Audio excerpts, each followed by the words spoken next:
Here we are. Doorbell is illuminated. Doorbell works. Doorbell should have been sealed right there. And we're missing the striker plate for the deadbolt.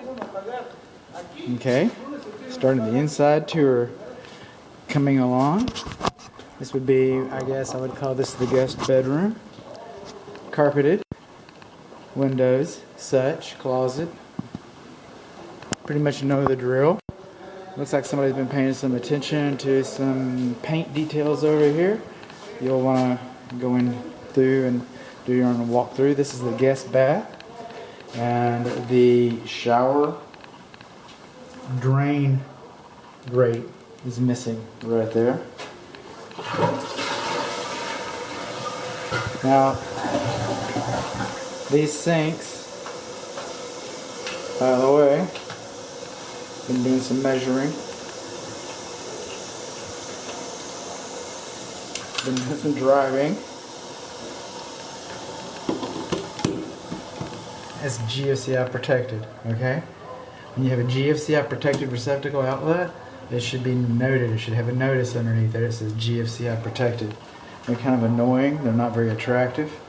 A lot of people, like myself, take them off because they know, but in the meantime, that notice is supposed to be there. These sinks do not have a feature called a perlator. Some people call it an overflow drain. Call it what you want.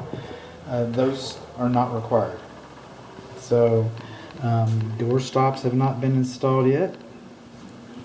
Door stops are beyond the scope of this inspection, but they have not been installed yet.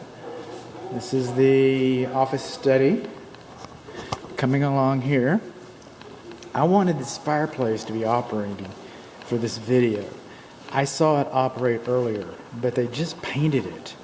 And so I don't want to turn the fireplace on. This is how you turn it on. There it is. Turn it off. I don't want to run it too long because they just painted it. Now, the manufacturer's specification supersedes code. Alright? But this fireplace does not have a hearth extension coming out. So it's an artificial gas log. It's got a fixed glass window. It should never be an issue. That's probably why they do not have a hearth extension.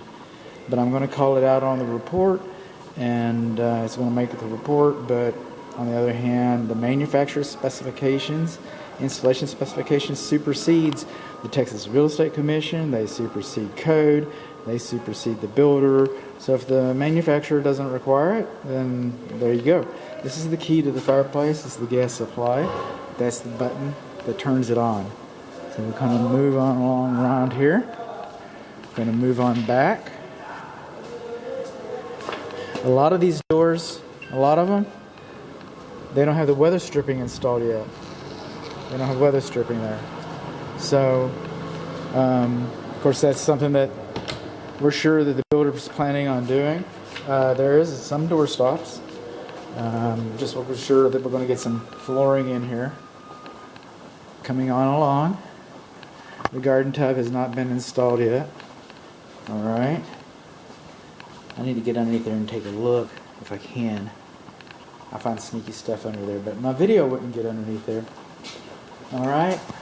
Insulation from the attic video. No insulation here. No insulation here.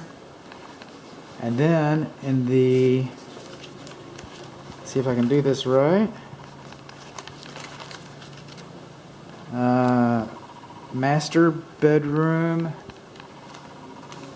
northeast corner. Alright, so some of the insulation is lacking up in here. You can see it with a infrared image that will be included to the report. If it's not in the report, it'll be with an additional folder of images. So, electric receptacle outlets underneath the overhang more than 6 inches. Okay, they shouldn't be. Okay, that electric receptacle outlet is in the wrong location.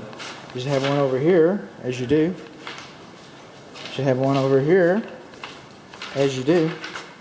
That probably would be enough, but that's, you know, I don't make up the rules. I just tell them. This is where your ovens are going to go.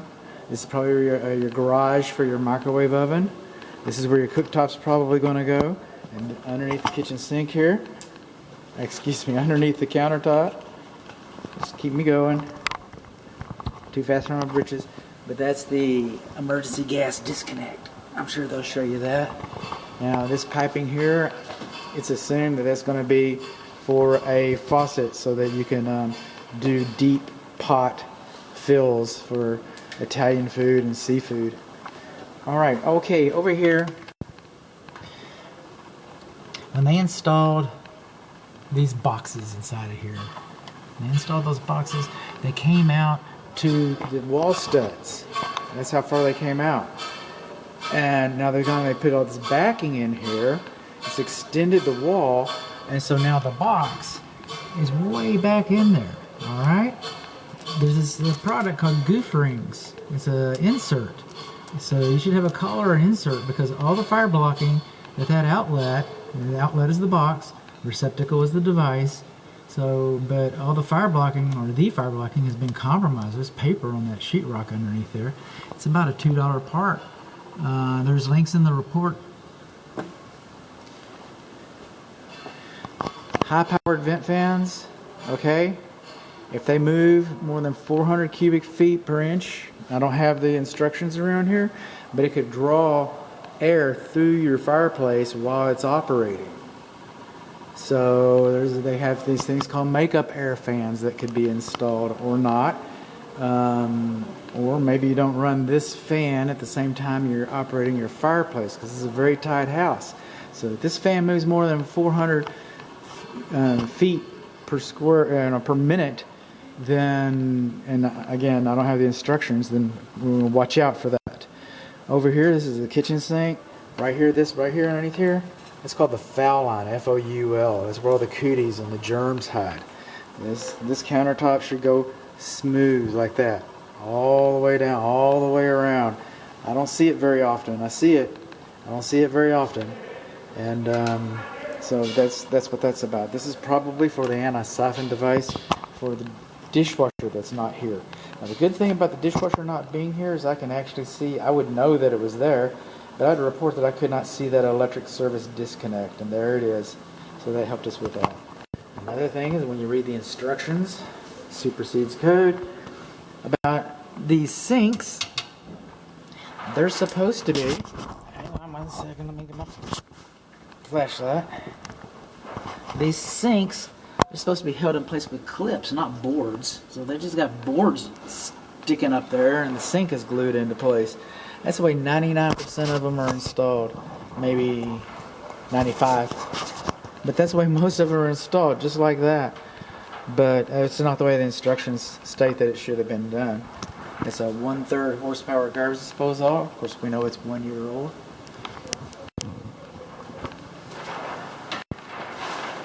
Moving along here, our Wynn's kitchen some air.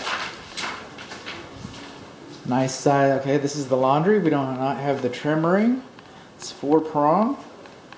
Okay, the length of the clothes dryer is supposed to be labeled, and I do not see that. I cannot read a label for the clothes dryer. So you need a safety pin, a trim ring, and the length needs to be labeled so that when you buy laundry equipment, it can be sized for the kind of ventilation that you have. That's what that's about. So you don't get a clothes washer, a clothes dryer in here that's backed up because it doesn't have proper ventilation. So again, a wall trim ring here for your second refrigerator. Doorstop's missing. You probably won't hit a doorstop if you put a refrigerator in here. This is the butler's pantry. And we're missing, again, we're missing the weather stripping around the doors. That's all pretty common. This is the plan, man. This is the plan. But so far, excuse me, with the guest bedroom, smoke alarm, smoke carbon monoxide alarm. So far in the guest bedroom, smoke alarm.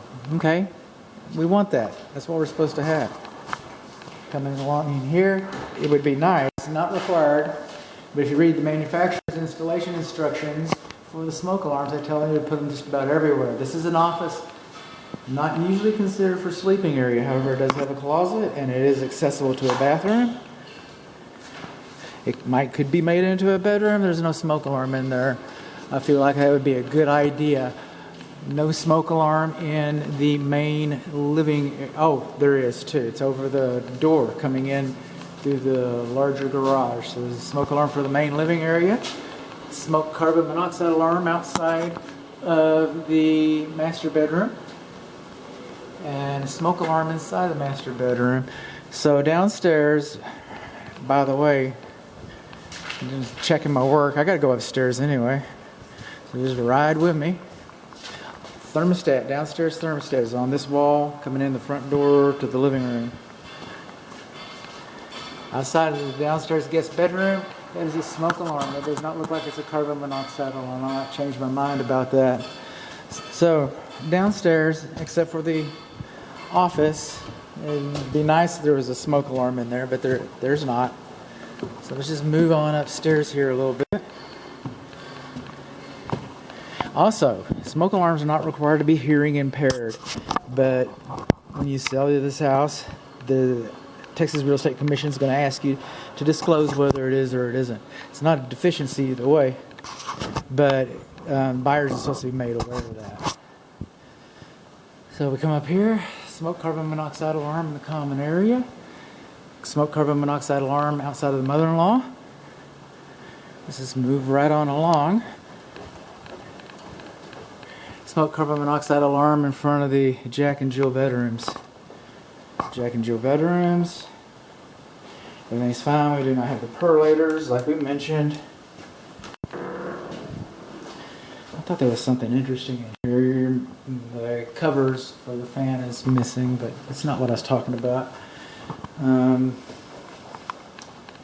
Maybe it'll come up in my notes. Smoke alarm in this bedroom. Both of these bedrooms have smoke alarms. That's a good thing. So we're going to move right on along. Just bear with me. Ceiling fans seem to be in good shape. You want to check all the lights. Make sure they're working when you take possession of this property. We're coming inside of here.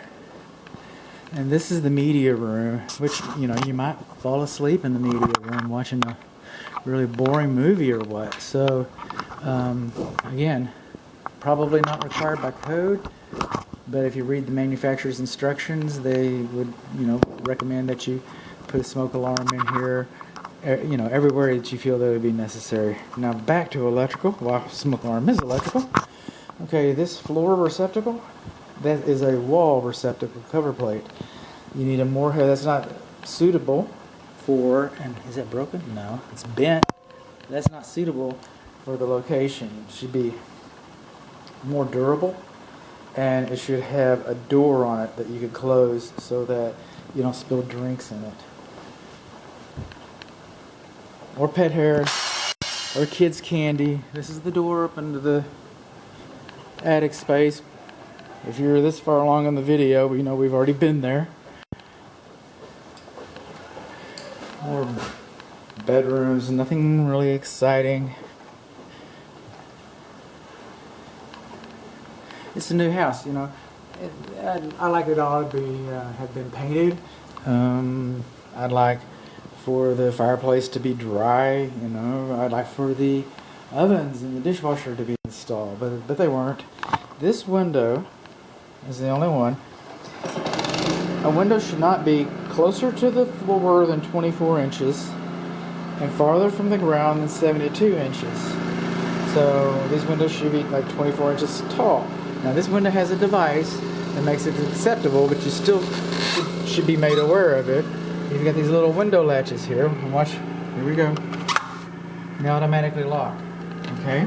So when you close the window, you cannot raise it. You cannot raise that window far enough for a child to crawl through and fall to the floor. Alright? To get this window to open again, you simply undo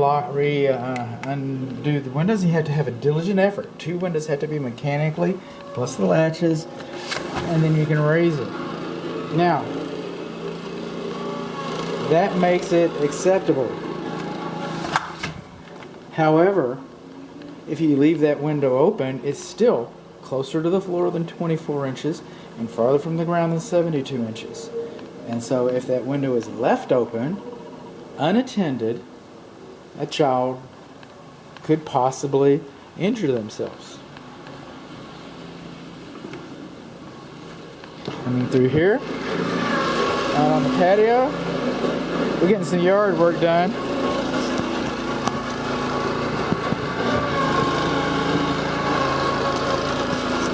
This gap, that gap right there, you're just asking for water. This gap underneath the threshold. Where's my pencil? There you go. This gap underneath the threshold.